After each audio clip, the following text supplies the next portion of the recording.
بسم اللہ الرحمن الرحیم۔ السلام علیکم اسٹوڈنٹس۔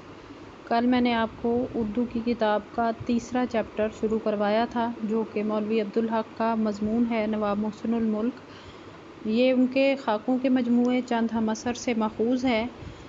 تو کل میں نے آپ کو مولوی عبدالحق کا تعارف کروایا تھا اور ساتھ ہی ساتھ سبق کا تعارف اور مفاہیم وغیرہ بتائے تھے۔ آج میں اس سبق کا تفصیلی جائزہ لوں گی جس سے آپ کو اس کا خلاصہ کرنے میں اور ساتھ ہی ساتھ کثیر الانتخابی سوالات کرنے میں آسانی ہو جائے گی۔ تو اس میں مصنف نے ہمیں اس سبق میں یہ بتایا ہے کہ نواب محسن الملک سر سید احمد خان کے قریبی ساتھیوں میں سے تھے۔ وہ سر سید کی وفات کے بعد علی گڑھ کالج کے سیکریٹری بنے۔ وہ مسلم لیگ کے جنرل سیکریٹری منتخب ہوئے۔ قدرت نے نواب محسن الملک مرحوم کو بہت سی خوبیوں سے نوازا تھا۔ ان کی وجاہت، ذہانت اور خوش بیانی کی وجہ سے راہ چلتے لوگ بھی ان سے متاثر ہو جاتے تھے، اور مصنف کا کہنا ہے کہ انہیں جو خطاب ملا وہ بھی ان کی شخصیت کے مطابق موزوں تھا۔ ان کی شخصیت میں پارس پتھر کی سی خوبی تھی جو ان سے چھو جاتا کندن جیسا ہو جاتا۔ سیاسی مصلحتوں کی وجہ سے اگر کبھی کسی کو نکالنا ہوتا تھا تو یہ کام اس خوبی سے کرتے تھے کہ مخالف بھی انہیں دعائیں دیتے۔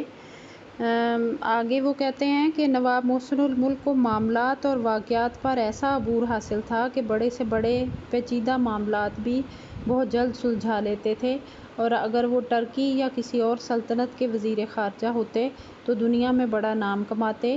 حیدرآباد میں ان کی انتظامی قابلیت کے جوہر کھلے۔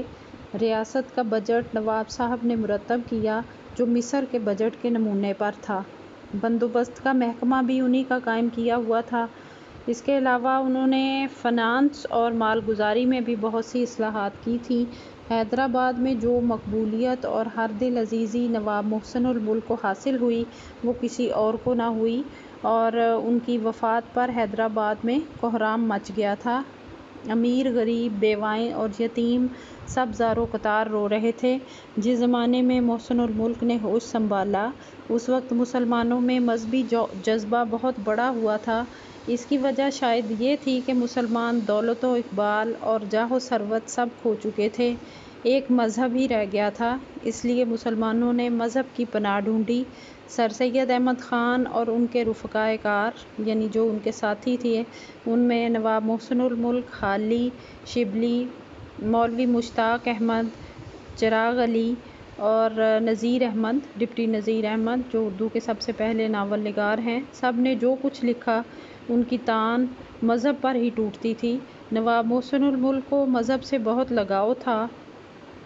شروع میں وہ میلاد پڑھتے اور وعظ کہتے تھے۔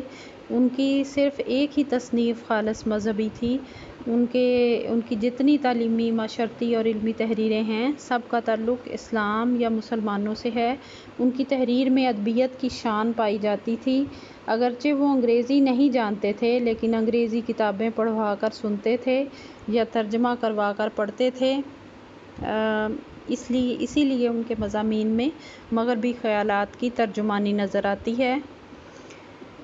اس کے علاوہ تقریر کے وقت ان کے منہ سے، مصنف کے بقول، ان کے منہ سے پھول جھڑتے تھے۔ ان کی خوش بیانی ایسی تھی کہ مخالف بھی مان جاتے تھے۔ بدرالدین طیب جی سر سید کے مشن اور علی گڑھ کے بہت مخالف تھے۔ نواب محسن الملک نے انہیں اپنی فصیح تقریر سے ایسا متاثر کیا کہ ان کی مخالفت ہمدردی میں بدل گئی اور انہوں نے ایک گراں قدر عطیہ کالج کے لیے دیا۔ نواب محسن الملک کی خوش بیانی، فصاحت اور ظرافت جو ہے بگڑے ہوئے معاملات کو سنوارنے یا بنانے میں جادو کا کام کرتی تھی۔ انہیں دوسروں سے کام لینے کا ایسا سلیقہ تھا کہ لوگ خوشی خوشی ان کے کام کرتے تھے۔ اپنے ملازموں کی فرمائش کی تکمیل ایسے کرتے جیسے کوئی ذاتی کام ہو، یعنی ملازموں کے ساتھ بھی ان کا سلوک بہت اچھا تھا۔ آدمی پہچاننے میں انہیں ملکہ حاصل تھا، یعنی ان میں یہ خاص صلاحیت تھی کہ وہ لوگوں کو بڑی جلدی پہچان جایا کرتے تھے۔ ان کے حلقہ احباب میں برے اور بھلے ہر قسم کے آدمی تھے اور وہ دونوں سے کام لینے کی صلاحیت رکھتے تھے۔ یہ پیج نمبر 18 دیکھیں، اس میں آگے جو ہے وہ مصنف کہتے ہیں کہ نواب صاحب کو مطالعہ کا بھی بہت شوق تھا۔ وہ عربی، فارسی، اردو کی کتابیں برابر پڑھتے تھے۔ وہ انگریزی مضامین اور اخبارات پڑھوا کر سنتے تھے۔ نواب محسن الملک کے زمانے میں اردو کی مخالفت نے زور پکڑا۔ انہوں نے اردو کی حمایت کے لیے ایک انجمن قائم کی۔ جب سر سید کی وفات کے قریب زمانے ہی میں اردو کی مخالفت کا آغاز ہو گیا تھا، تو اگرچہ سر سید کی حالت اس وقت نازک تھی، پھر بھی انہوں نے اس سلسلے میں کافی کام کیا، اور محسن الملک کے زمانے میں مخالفت نے اور زور پکڑا۔ اردو کی حفاظت اور حمایت کے لیے ایک انجمن قائم کی گئی، جس میں محسن الملک پیش تھے، اور جس کا ایک عظیم الشان جلسہ لکھنؤ میں ہوا۔ اس میں نواب محسن الملک نے بڑی زبردست اور پرجوش تقریر کی، جس کا لوگوں پر بڑا اثر ہوا تھا اور جوش کی ایک لہر پھیل گئی تھی۔ نواب محسن الملک اسی شاہراہ پر گامزن رہے، اور جس کی داغ بیل سر سید احمد خان نے ڈالی تھی، اور سید کے بعد محسن الملک نے ان کے کام کو جس طرح سنبھالا، نبھایا اور بڑھایا، یہ انہی کا کام تھا، اور اس کے بعد کوئی بھی ان کی یادگار بنائے یا نہ بنائے، محسن الملک کا کام ان کی جو ہے وہ سب سے بڑی یادگار ہے۔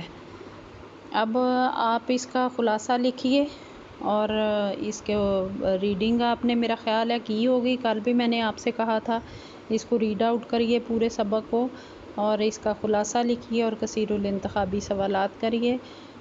کل آپ کو مس اقرا غزل کی تشریح کروائیں گی، تو انشاءاللہ اگلے ہفتے منڈے کو میں آپ کو نظم کی تشریح شروع کرواؤں گی۔